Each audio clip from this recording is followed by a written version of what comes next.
Cześć, w tym filmie narysujemy sobie chyba najbardziej znany karabin na świecie, czyli automat kałasznikowa. W tej części pokażę, jak prosto narysować jego widok boczny we właściwych proporcjach, a w drugim odcinku wykorzystam ten sposób do narysowania karabinu w widoku 3D.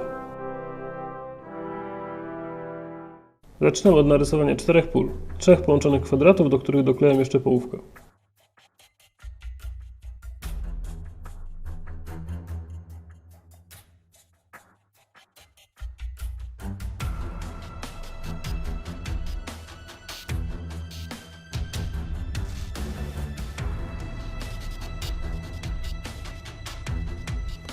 W pierwszych dwóch polach zaznaczam na górze pasek o szerokości 1/4 boku kwadratu.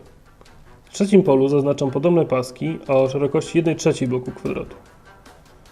Górny odcinek drugiego pola dzielę na 3 równe części i rysuję pion. Teraz odcinek będący różnicą pomiędzy 1/3 a 1/4 boku kwadratu dzielę na pół i z jego środka wyprowadzam poziomą linię do wcześniej narysowanego pionu. W ostatnim polu zaznaczam na górze pasek o szerokości 1/6 boku kwadratu. W ostatnim polu łączą też ze sobą odpowiednie punkty wynikające z podziału pionów na 3. Na końcu prawy górny narożnik łączę z punktem oddalonym od prawego dolnego narożnika o 1/4. W trzecim polu ścinam prawy górny narożnik pod kątem 45 stopni, wychodząc z punktu 1/6. Znajduję też pionową i poziomą linię przechodzące przez środek trzeciego pola. Teraz ze środka pola wysuwam o niewielką odległość pionową linię w lewo i poziomą linię do góry. Z dolnego lewego narożnika trzeciego pola wyprowadzam łuk, który przechodzi przez punkt przesunięty o 1/3 boku sześcianu do góry i tyle samo w prawo. Łuk kończę na górnym punkcie małego pionu odsuniętego od środka pola. Dodaję drugi równoległy łuk przechodzący przez punkt 1/3 na lewym boku trzeciego pola i końce obu łuków łączę. W prawej części trzeciego pola dodaję jeszcze dwie skośne linie zawierające się w środkowym pasie o szerokości 1/3.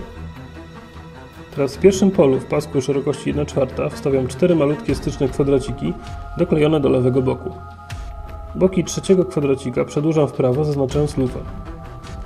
Nad lufą dodaję trapez o wysokości 2 kwadracików, górnej podstawie długości 1 kwadracika i dolnej podstawie długości 2 kwadracików. Pod tak utworzoną szczerbinką dodaję jeszcze niewielki trójkącik i prostokąt mieszczące się w 2 stycznych kwadracikach.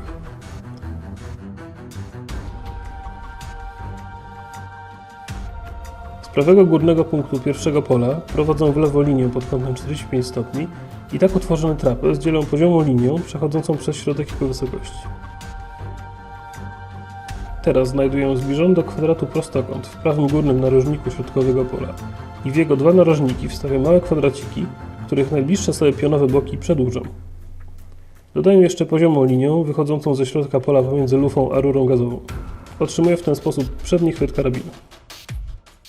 Na dole chwytu po prawej stronie dodaję jeszcze niewielkie wybrzuszenie, a w szczelinie pomiędzy dwoma poziomymi częściami chwytu wyrysowuję 2 poziome otwory. Dalej na podstawie tak wymierzonych podziałów dodaję jeszcze nieco detali. Akcentuję połączenia lufy ze szczerbinką i rurą gazową. Dodaję otwór w szczerbince.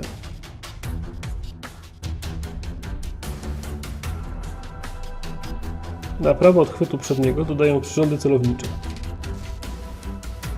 Poziomą linią zaznaczam pokrywę zamka, a liniami pionowymi gniazda chwytu.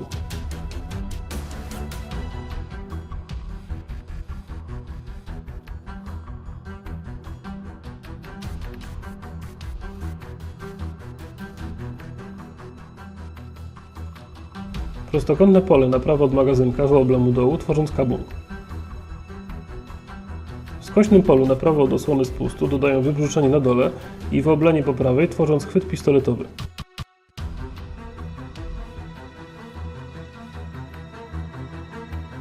Wewnątrz osłony spustu zaznaczam kółko i na jego podstawie po prawej stronie dodaję język spustowy. W czwartym polu wyprowadzam skośną linię z punktu 1/6 do punktu 1/3, która po pokonaniu 1/4 całego pola łamie się w kierunku prawego górnego rogu, a następnie linią równoległą do pierwszego skosu biegnie dalej w prawo do dołu. Kolbę wydobywam ze szkicu linią wyoblającą narożniki, pamiętając o odcięciu trójkąta po prawej stronie. Graficzną instrukcję krok po kroku do tego filmu można znaleźć na moim profilu na Facebooku. Link podaję w opisie. Cieniowanie zaczynamy od lewej strony. Na początku zaznaczam na prawie czarno najciemniejszy element, żeby później, odnosząc się do niego, stosować pełną skalę od bieli do czerni, a nie tylko szarości. Aby metal wyszedł naturalnie, na elementach wyoblonych stosujemy przejścia gradientem od bieli do czerni, a na stykach elementów płaskich, przy ich krawędziach zaznaczam albo bardzo ciemne pasy, albo zostawiam bardzo cienkie białe linie. Przy cieniowaniu bardzo ciemnych elementów stosuję bardzo krótkie i mocno dociskane kreski, trzymając ołówek blisko grafitu.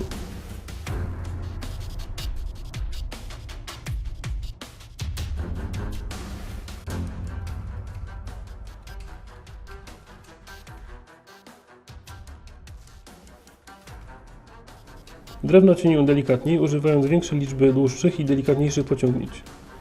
Ułatwia mi to trzymanie ołówka dalej od grafitu. Dodatkowo na uchwytach i kolbie zaznaczam delikatnie drewniane słoje.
Tak jak wspominałem, w drugiej części tego tutorialu pokażę, jak wykorzystując ten sposób narysować karabin kałasznikowa w trójwymiarze z dowolnego punktu widzenia i pod dowolnym kątem. A tak przy okazji, jeśli podobał Ci się ten film, daj łapkę w górę albo udostępnij go znajomym na Facebooku. Do zobaczenia.